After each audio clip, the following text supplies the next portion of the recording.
మంది నాయకులు హైదరాబాద్ లో ఉండేటువంటి సీమాంధ్ర ప్రజలకు చెందినటువంటి రక్షణ గురించి మాట్లాడుతున్నారు.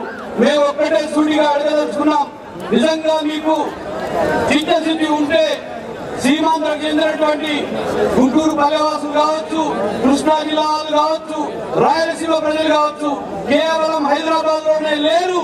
ఇవాళ వరంగల్ జిల్లాలో ఉన్నారు, ఇవాళ మహబూబ్ నగర్ జిల్లాలో ఉన్నారు, ఇవాళ నిజామాబాద్ జిల్లాలో ఉన్నారు, ఆదిలాబాద్ జిల్లాలో ఉన్నారు, కరీంనగర్ జిల్లాలో ఉన్నారు. మీరు కేవలం ఇవాళ హైదరాబాద్ లో ఉండేటువంటి ప్రజలకు ఇవాళ రక్షణ లేదని, ప్రమాదం వస్తుందని చెప్పుకోవడం వెనుక ఒక రహస్యం ఉన్నది, ఒక కుట్ర ఉన్నది.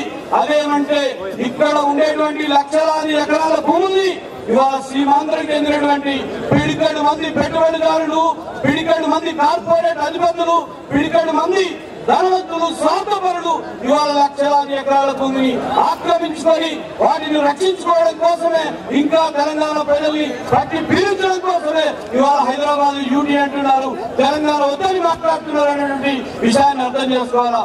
మిత్రులారా, గత 4.5 సంవత్సరాలుగా ఏ రకంగానైతే తెలంగాణ ప్రజలు కులాల్ని పక్కన పెట్టి, మతాల్ని పక్కన పెట్టి, జెండర్ని పక్కన పెట్టి, అన్ని విషయాల్ని పక్కన పెట్టి ఐక్యంగా ఏదైతే ఇవాళ పోరాడుతూ ఉన్నారో, పరస్పరం సమన్వయంతో ఏదైతే పోరాడుతూ ఉన్నారో, పరస్పరం సహకరించుకుంటూ మొత్తం తెలంగాణ ఉద్యమాన్ని 4.5 కోట్ల తెలంగాణ ప్రజల ఆకాంక్షల్ని సాకారం చేసే వైపుగా ఇవాళ కేంద్రంలో కేంద్ర ప్రభుత్వాన్ని నడుపుతున్నటువంటి కాంగ్రెస్ పార్టీ మెడలు వంచి ఇవాళ సిడబ్ల్యూసీ తీర్మానం చేయించారు.